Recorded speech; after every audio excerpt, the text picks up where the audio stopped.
New year, new kitchenware with Caraway. Start your year off right with non-toxic kitchenware so you can ditch the chemicals and make healthier cooking a piece of cake. Caraway's internet famous cookware set is a staple for any home and comes in multiple colors to fit any design aesthetic. Visit carawayhome.com/respectable to take advantage of this limited time offer for 10% off your next purchase. This deal is exclusive for our listeners, so visit carawayhome.com/respectable or use code respectable at checkout. Caraway, non-toxic cookware made modern. I'm a big believer that when it comes to relationships, you have to find someone you can be yourself around. That's why I've partnered with eharmony for this episode. eharmony does a lot to understand what it's like to be single or in a relationship today. In one of their recent research studies, they found that over half of dating app users believe the apps are less authentic today. In fact, 54% of dating app users agree there's a lack of authenticity.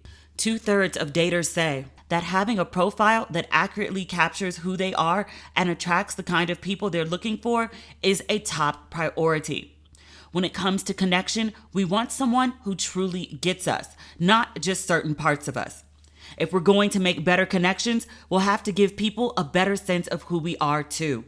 eharmony helps you create a profile that shows the real you.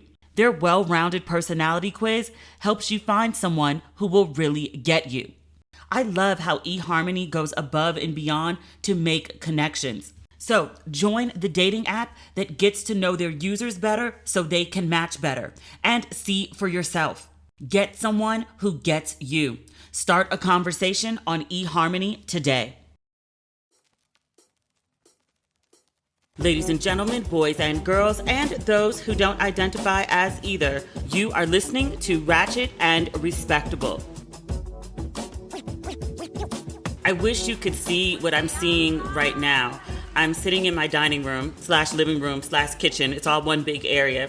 And one wall is floor-to-ceiling doors that open onto a balcony. So I think I told you before that from my balcony, I have panoramic views of the city of Johannesburg. Can you hear the thunder in the background? It's like it's on cue. It's not dark outside. We're having a full-fledged thunderstorm with torrential downpours, tons of thunder, and flashes of lightning. The whole sky just flashes white, and then you can see sometimes lightning bolts. All this is occurring with the sun up. I tried to hold the podcast as long as I could to wait the storm out so you wouldn't hear the rumbling of thunder in the background. In order to get it in on time, I have to record now. Also, I was trying to hold it because I read that Trump was supposed to be arrested today. I was so excited about the idea of Trump getting arrested, specifically on Tuesday. I was like, oh, the time has come, finally. After all the attempts to actually get him on something, they got him on something. I didn't even bother to read what it was. And then I'm doing other stuff and I'm holding the pod as much to see what happens with Trump and then also because of the storm. And I was like, you know what? Let me look this up before I talk about it so I can at least have some information and intelligence to go along with my giddiness. You know, Trump is the one that started the rumor about him being arrested? Because I Googled it looking for news stories and weird outlets were coming up. There was no New York Times or Washington Post, LA Times, Time Magazine, Newsweek, CNN, MSNBC, any of the quote and unquote credible sites, even Fox. And I was like, wait, the former president of the United States is about to get arrested and none of the major U.S. news outlets are reporting it? And I was like, wait, is this not verified? No. Your boy got on, what's that social media site that he started where all the nut jobs who follow him, they went over to their own space after Trump got kicked off Twitter. Truth Social. He got on Truth Social and he posted, I'm going to be arrested in New York on Tuesday. I was like, wait, what? The idea of him posting this was he wanted his base to get all riled up and he wanted people to take it to the streets, protest, probably donate because he seems to be low on funds. That was the whole idea behind him posting it. But as of right now, it's still early on the East Coast. It's just afternoon in New York, but no one else is talking about this arrest. I looked to see if there were any prosecutors, district attorneys, state's attorneys, somebody talking about this arrest. Like, yeah, we're going to get Trump today. Some comments, some quotes, something, nothing. I was like, is this man really out here telling people he's about to get arrested and he's not? Yes. This man used to be the leader of the free world. I mean, we knew it was bad because it was bad, but it's getting worse. Thank God he's not in office, but still causing chaos somehow because folks is waiting. I am folks, just for clarity, are waiting on his arrest. But that's what I've done today.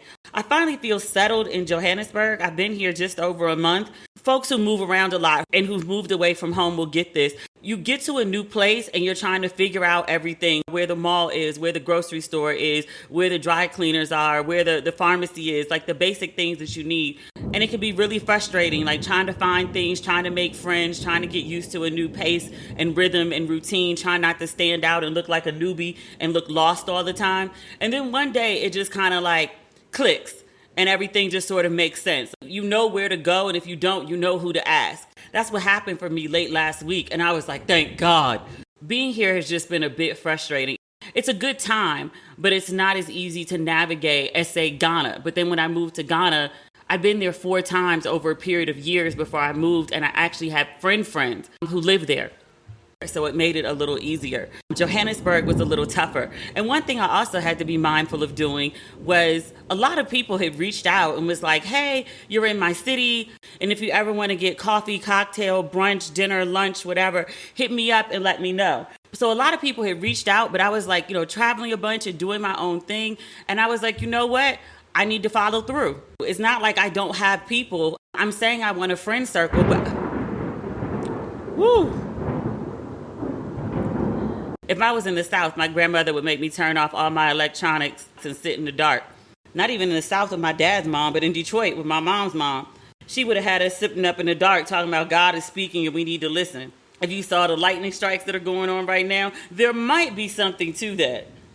But no, I just realized if I want to build a circle, if I want to have a network, then people have reached out. I also have to extend as well. Literally, like I made a list of all the people that have reached out and I sent them each individual thing.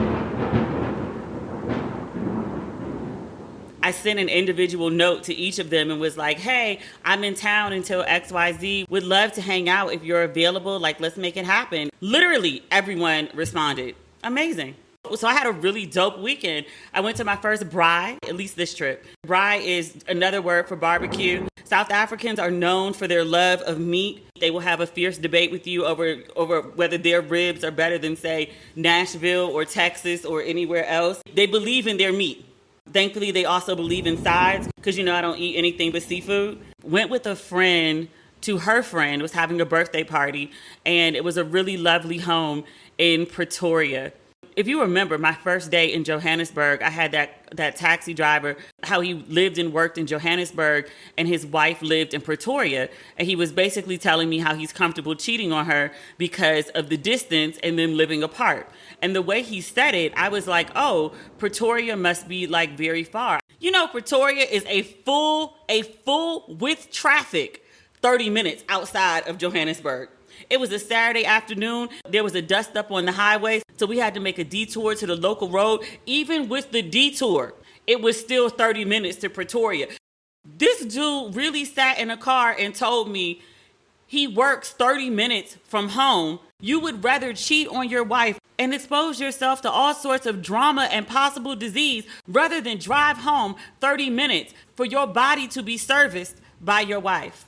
If you're not familiar with the story, how he described cheating on his wife to me, he didn't just say, like, I cheat on my wife. He was asking me why I wasn't married. And then he told me he couldn't see himself as not married. And I was like, oh, okay, like, how long have you been married? And I don't remember the exact story, but I think he said like 11 or 12 years or something. They have 3 kids. I guess I asked him, so I guess you like being married. And he was like, well, the body needs to be serviced.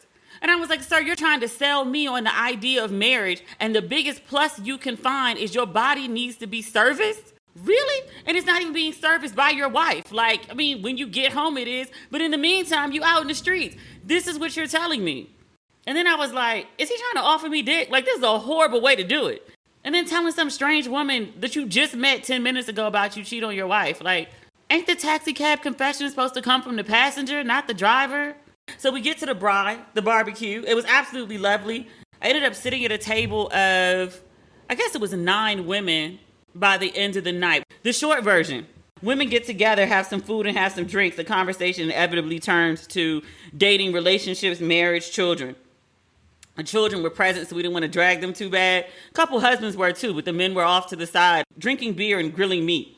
I want to say this for all the women that think like, oh my God, the men in my city suck, or the men in my country suck. I'm going to go to XYZ and I'm going to meet a man there.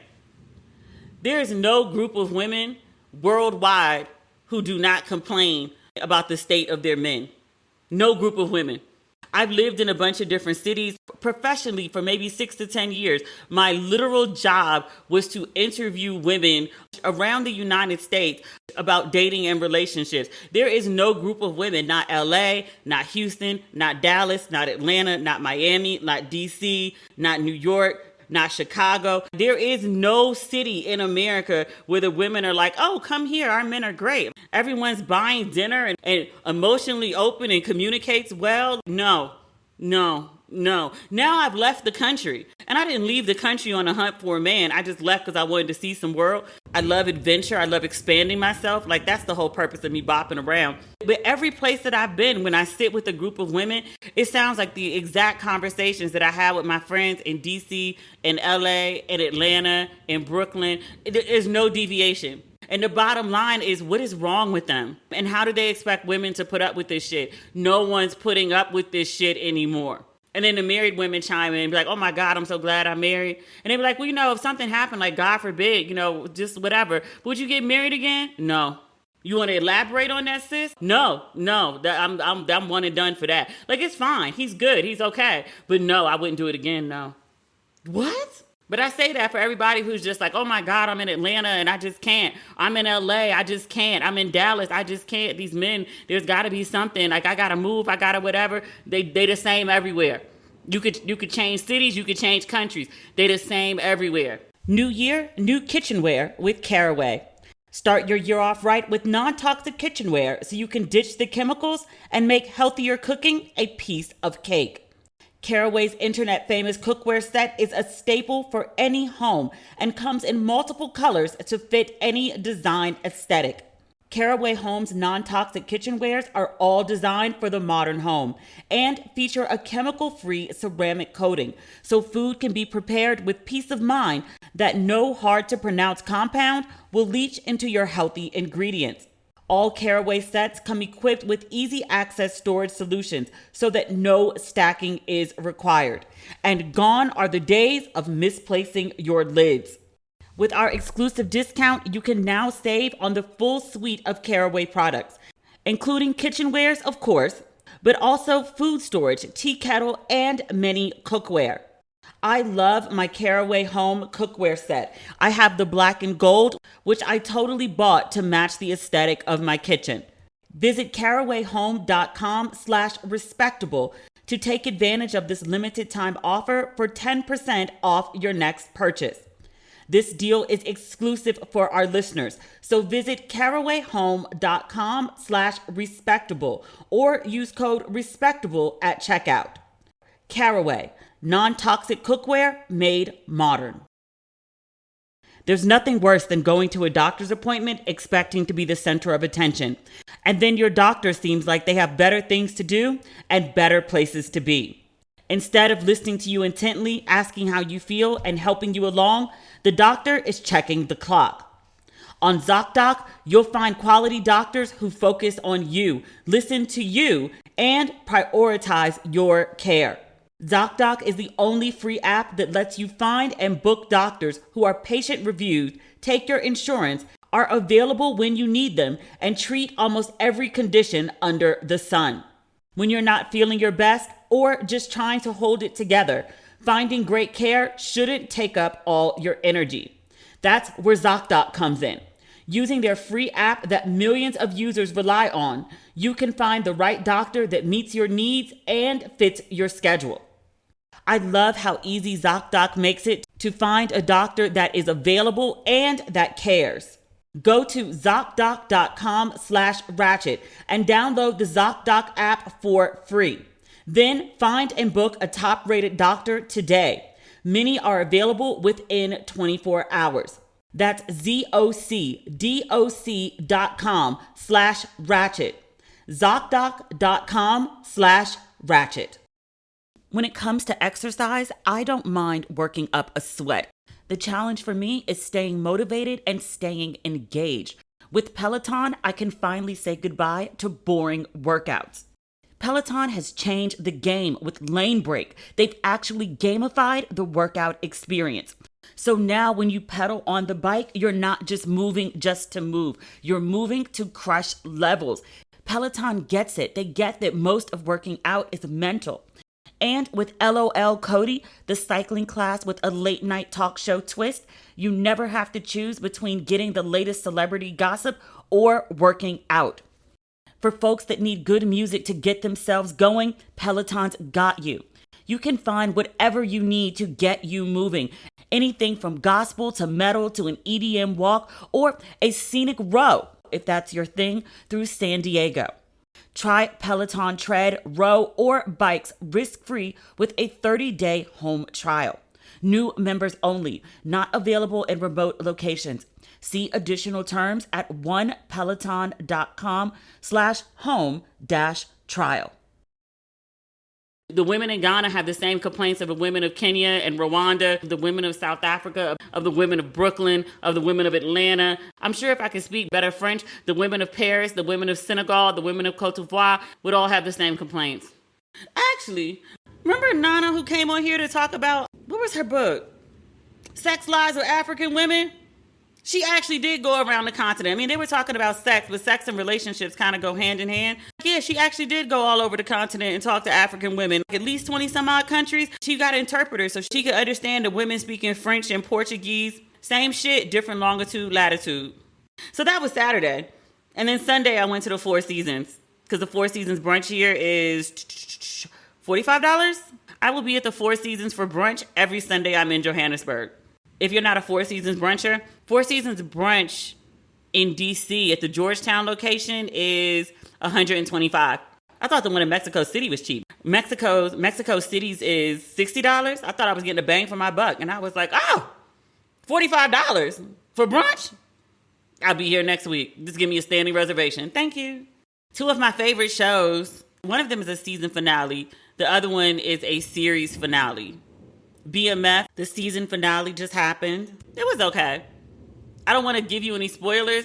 I did that spoiler of Creed, which I thought everyone went and saw it opening weekend. And I put it in the notes review of Creed. People were like, we don't read the notes. We don't read the caption, the synopsis of what the episode is about. We just see there's a new episode and we click. And I was like, I thought we kind of agreed that we were all going to see Creed. It got $100 million the opening weekend. I thought everyone and their mom went to see Creed. I really didn't mean to spoil it.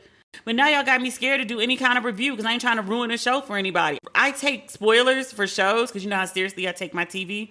I take ruining shows very, very seriously. I felt really, really bad that I spoiled some shit for Creed. Personally, I don't think Creed is like a major drama kind of film. I don't know if we have like the same emotional investment.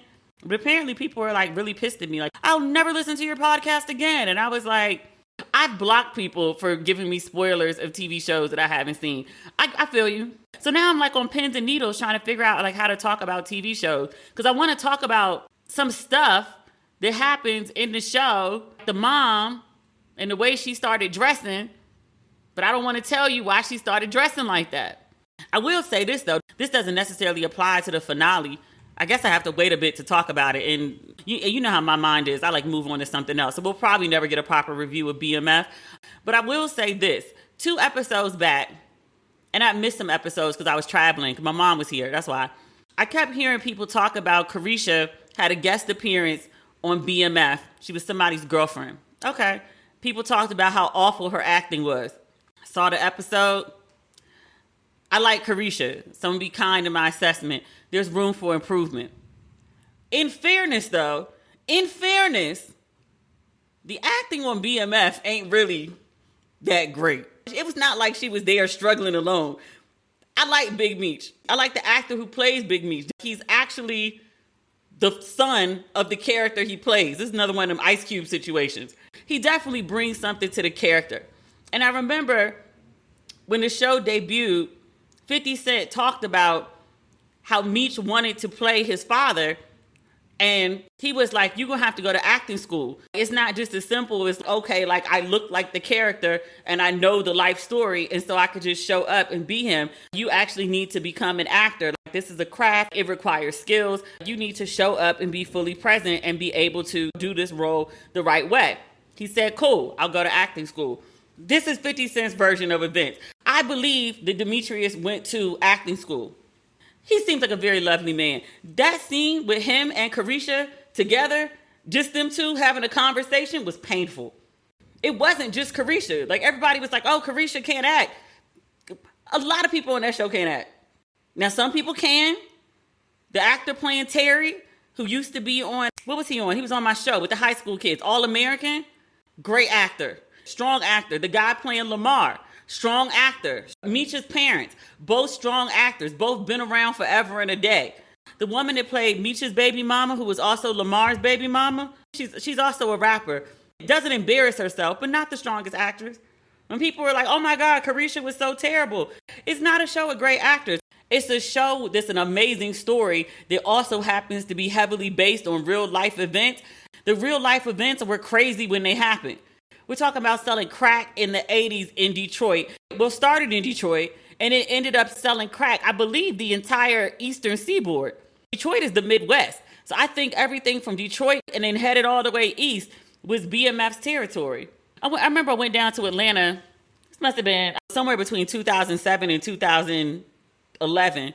But I was in Atlanta, and we were driving to the mall, and there was this billboard for BMF. And I was like, who is BMF? And she was like, oh, they got a record label now. And I was like, now? What they used to do? And so she was like, oh, BMF is like this huge drug enterprise. Like, they sell crack. And I was like, I'm sorry.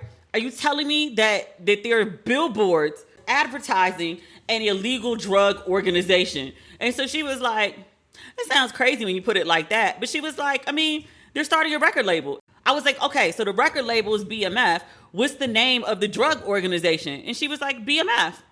And I was like, so I repeat, there is a billboard for an illegal drug organization. And she was like, that's not the only one. I was like, you are not helping me make sense of this any better. But yeah, the BMF story is crazy. But everybody watches the show for the story. No one in front of the camera is getting an Emmy. You know whose name I left out. She be in everything. She can't really act either. Bless her heart. She beautiful, though. She beautiful. She just as pretty as she could be. Beautiful. She can't act. I can't act. I'm not in front of the camera. And when I wasn't acting. I was either professional or showing my ass. One or the other, but wasn't acting. Oh. So I just mentioned how I didn't watch the episode with Carisha when it first came out because my mom was in town and I was tied up. Everyone and their mom, at least on my social media feeds, I'm fully aware that algorithms and locations completely affect the information that you receive. So the way my algorithms are set up, everybody was talking about how Carisha couldn't act. My algorithms, for whatever reason that I truly don't understand given the content that I post on social media, somehow no one in my timeline was talking about Big Meech and that gigantic peen. He has a sex scene in the show, and when it ends, the camera does zoom in to show that he's wearing a condom. What the condom is covering is like a goddamn Coke bottle. Not a can, like a liter. I was not expecting that. Now, I know Stars and 50 Cent have a habit of showing peen on TV. Just to be clear, I have no objections to seeing peen. I'm not mad at it, especially not peen of that size. But I was just like, wait, I wasn't expecting it. I was happy to see it. I'd like to see more content like this. I was just very confused about either my algorithms or my friends or the lack of conversation about seeing this whole gigantic peen on TV. Now, I had to do a little research because interested people act interested. I did a little research, come to find out it was a prosthetic. But then also, through the rumor mill, apparently the prosthetic ain't all that different than the real thing. Allegedly. I don't think Big Meech would sue me for talking about the size of his peen, especially in a complimentary way. But I'm not trying to get sued, so I'll just say allegedly. I ain't trying to get Tasha Cade, who she lost her appeal. Cardi had sued her for talking shit, essentially. And a jury awarded Cardi somewhere around $4 million. But Tasha K, she said she ain't had the money. And she appealed, and she lost the appeal. So she put up a post today acknowledging that she lost the appeal, that she's exhausted the efforts. She didn't say she was going to have to pay, but she is going to have to pay. Because every time she posts something, Cardi be like, I want my money. She still ain't blocked Cardi. Cardi can go anywhere on her platforms and post. And I was like, you ain't blocked that girl after she sued you? And after the jury said you owe her $4 million, you ain't try to block her? I would have blocked her, even though Tasha started it. But still. But she finally, years after this whole saga began, when she was saying things about Cardi that were not true, and because they weren't true, I'm not going to repeat the things that she said, but they were very vile. They were things about STDs. There were things about some illegal behavior she may have engaged in. But all these years later, she has finally apologized to Cardi. I'm going to guess that's part of the settlement. I don't know. But she did finally apologize. Was it genuine? An apology and taking down the clips was all Cardi ever wanted back in the beginning. Like, I think they sent Tasha a cease and desist and was like, take the videos down. And she not only refused, but kept going harder at Cardi. Surely she didn't think it would cost her $4 million. A very expensive lesson to learn. But I thank her for the lesson. I mean, I have a journalism background, so I toe the line on a lot of things. Like, most of the things that we talk about are news stories that run in legitimate publications. So even if the shit is crazy, by the time I'm talking about it, it's been fact checked by the New York Times, the LA Times, Newsweek, CNN, MSNBC. Lawyers have gone through it. So I feel comfortable that the things I speak about on here that are based on news stories are accurate. I hear lots of gossip. People tell me shit all the time. I'm sure people tell other people shit about me all the time. I just like to have some integrity. I know sometimes my opinions are not always the sweetest and kindest, but I just don't like to go after people in a really mean and malicious way. Sometimes my truths people are offended by. Sometimes folks want me to feel things that I just don't feel, and you can't make me. I'm sorry. But I don't set out to be mean and malicious. I think Tasha was trying to get some views, some clicks, some money at Cardi's expense, and probably just never assumed that Cardi would ever see it, hear about it. And then she did. And instead of just taking the L, she didn't. And here we are, less $4 million later.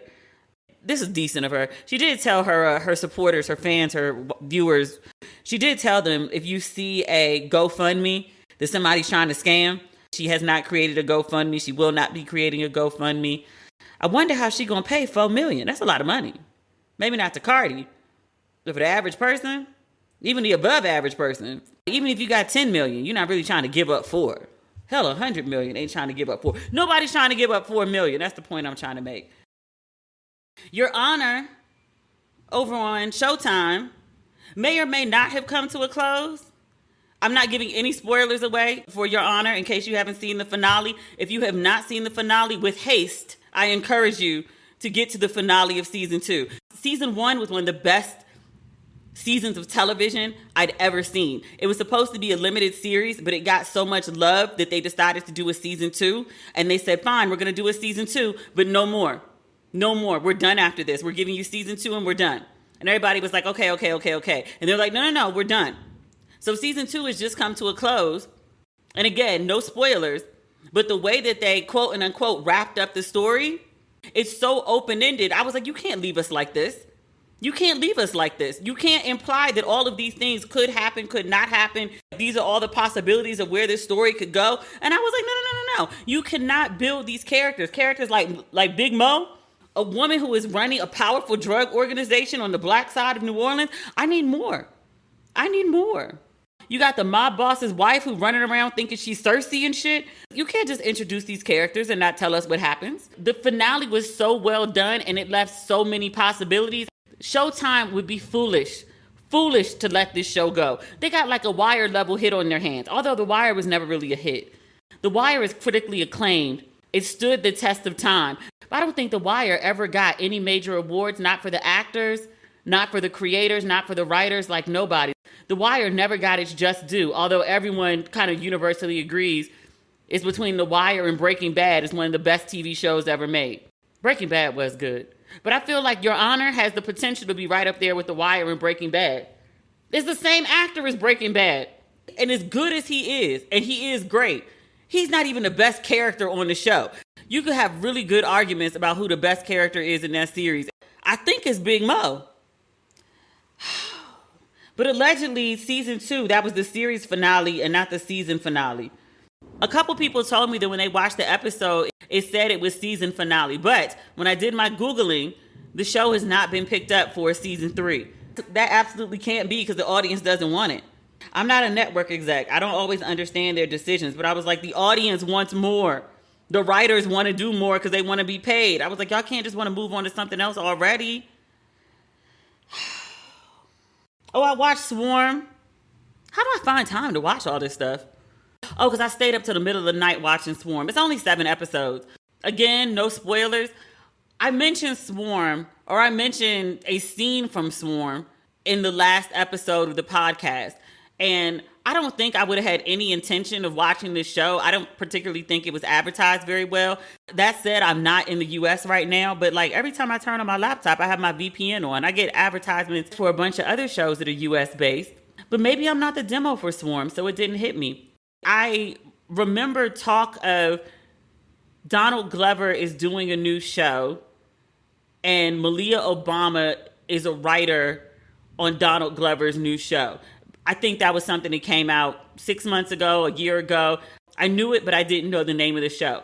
But in fairness to me not being marketed to, it's really not the kind of fare that I would typically be interested in. The only reason I paid any attention to it, and this is probably why the scene was in there, is because it dropped on, I guess, Thursday or Friday, and all day Friday, all over social media, everyone and their mom was talking about this sex scene between Damson Idris and Chloe Bailey. And so I mentioned it at the last part of the podcast, and I was like, oh, let me go see what this is about. And allegedly it happens in the first 5 minutes of the show. So watching the show, the sex scene happens. It's not graphic per se. You can't really see anything except ass. And we done seen Chloe Bailey's ass so many times. It's usually fishnets over it, but we've seen her ass before. I guess her engaged in the sex scene and Damson Idris, probably because of who he's dating and he's very attractive. Like, it was a thing. Like, I saw why people are buzzing about it. Like, it was kind of graphic, even though it was just ass. But it was very, like, it wasn't giving you, like, Love Jones sex scene where we're giving you like, sensuality and romance. And it was very, like, they fucking. I saw all the backlash, which totally expected, over Chloe Bailey showing her ass again. This is what Chloe Bailey does at this point. I think because we grew up watching her from being a young woman, like a girl, really. And now she's a full-grown adult woman. And she has chosen to present herself as highly sexually charged. Like, she loves to drop it and wiggle it and shake it and slap it and put it in your face and hump the air and grab her coochie and all of that stuff. Like, that's how she wants to present herself. And she consistently does that. Like, she does it at award shows. She does it in videos. She does it on red carpets. She's always showing her ass. This is what she's chosen to do. That's brand Chloe Bailey right now. People be like, oh my God, like she's showing her ass again. The again is the important part. I don't really understand why people are outraged. Chloe Bailey shows her ass. If Chloe Bailey shows up somewhere to sing something, to do something, whatever, she's going to be barely clothed. And when she sings, she's going to hit all her notes, but she's going to give you that over sexy, breathy, I'm on the verge of an orgasm type sound. That's just what she does. That's who she's chosen to be. We're all clear on this because that's what she does consistently every time she shows up. But people be so mad about it. And I'm just like, it's not even about like, do you like it? Do you not like it? I'm like, why didn't you expect it? It's Chloe Bailey. That's what she does. I watched all of Swarm. I had no idea what I was getting into because I hadn't seen a trailer. So I was like, well, all right. Like, you know, it's Damson and it's Chloe. And once I tuned in, I saw like the lead was Dominique Fishback, who she played. Oh, what did she play? The activist from Chicago. Fred Hampton. She played Fred Hampton's girlfriend in the movie that Blue Blanket won the Oscar for. And she did a really great job. I thought she was a really strong actress. From that, I think after watching this, she's an amazing actress. Like, good God, she's amazing. She has range. She also, I say this about Michael Ealy too. You know, I love me some Michael Ealy. He got a little crazy in him. To play these crazy characters the way that people do, To play them really well where people are watching you on screen and be like, this motherfucker is creepy as shit. You're pulling all that from somewhere. You're pulling this acting from somewhere inside you. You're going to some deep, dark place inside you. Now, you may have a handle on that place. You may not let it out very often. You may only release it when you have to work. But the crazy is in you. It's in you. I feel that way about Dominique Fishback. I'm not calling her crazy. I'm acknowledging that she's a great actress. I'm also acknowledging that she's pulling that shit from somewhere inside her. Locked door crazy that she unlocks when she does these type of roles. Because that shit was creepy. I watched all 7 episodes. At one point, I just had like my hand resting on my face and was just kind of like looking like kind of sideways at the screen, like peeking at it. Because I was like, this is bizarre. The ending.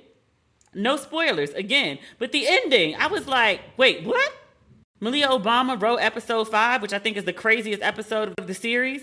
Malia, are you okay, sis? Did you experience some trauma in the White House? Like, where are you pulling this from? The writers pull a lot of shit from their lives. I mean, even sci-fi people, like, they dream up weird shit, but like the core, like the emotional, like the issues that people are confronting, like you may be dealing with a dragon, but the dragon represents something. Show us on the dragon where you were hurt. Donald Glover, his mind is just different. And I don't mean different as in bad or good. I mean, his mind is just different. I didn't know where the hell that show was going. And then when it got to where it went, I was just like, there got to be another episode. They released all the episodes at once. And I was like, so this is like you're going to release 7 now? This 7 is a weird number for TV shows. It's usually like 8 or 10 or 12. 7 is literally an odd number. But I was like, really? Did y'all like release all 7 and then like 2 weeks from now or a month from now, you're going to release episode 8 and be like, okay, so this is how it all makes sense? Because the ending that they gave, what? Once you watch it, you'll understand because you'll be sitting there too and be like, what? Yeah. What else is on this list? I told y'all I listened to Glue over and over and over and annoyed the hell out of my neighbors. They deserved it. They've been smoking weed and cigarettes and being loud as fuck all weekend. They deserved it. It was Get Back. They deserved it. They'll be all right. I think that's everything for today. I think we're all TV. We talked about Trump. We talked about Usher. We talked about Swarm. Has the Beehive had a backlash to Swarm? Because that whole series is about them. I mean, it's probably like some other crazy fans like mixed in there, but it's clearly it's not a parody. Parody's not the right word. What's the word I want to use? Inspired by. It actually says like the beginning of every episode, they were like, any coincidences to living persons are completely intentional. It's very obviously about the Beehive. Although I saw something from the creator of the show. It's a black woman. She created it in conjunction with Donald Glover. But they asked her, they were like, so clearly this is about the Beehive, right? And so she was like, no, it's not about the Beehive. It's just about like celebrity culture and this and that and this and that. And I was like, ma'am, stop. This show is clearly about the Beehive. The woman that the main character is obsessing over is clearly a Beyonce knockoff. Clearly. There's literally bees on hives shown multiple times throughout the series. Stop it.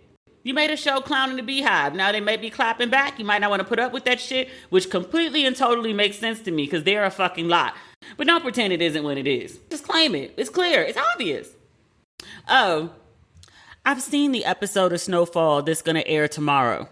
I usually get episodes for Snowfall anywhere from 1 to 2 weeks in advance. And last night around, I don't know, 7 o'clock my time, so like noon on the East Coast, I wrote about, one, how FX hadn't sent the screener for the upcoming episode. And I was like, again, usually they give them to us in advance. And it makes me wonder if this is a huge episode where something crazy happens and they want to prevent leaks. So then I wrote about my predictions, and I'm not giving you any spoilers, trust me. And then I wrote about my predictions for what the episode was going to be. I'm just saying that because I want to be clear that when I wrote that, I had not seen the new episode. FX sent out the new episodes. I think I got it probably at like 11:45 p.m. last night. So 4 hours after the post went up. I was working on something and I shut down one laptop and opened the other one. The other one has a slightly bigger screen so I could watch the new episode. And like I said, I was working on something. I watched the episode. I sat there with my mouth hanging open all through while the credits ran. And then after that, I just shut my laptop and went to bed. If you're a fan of Snowfall, do your best to catch it when it airs on the East Coast. If you're on the West Coast, I would suggest you stay off social media until you can watch it if you don't want spoilers. That's all I can say. Not everything, but enough things. We'll be back on Friday. If, God willing, I have Wi-Fi. I told y'all I was going to see the animals. I'm going to be in the middle of nowhere. I'm so excited. But I hope they have Wi-Fi. If they have Wi-Fi, we'll have an episode on Friday. All right. Bye.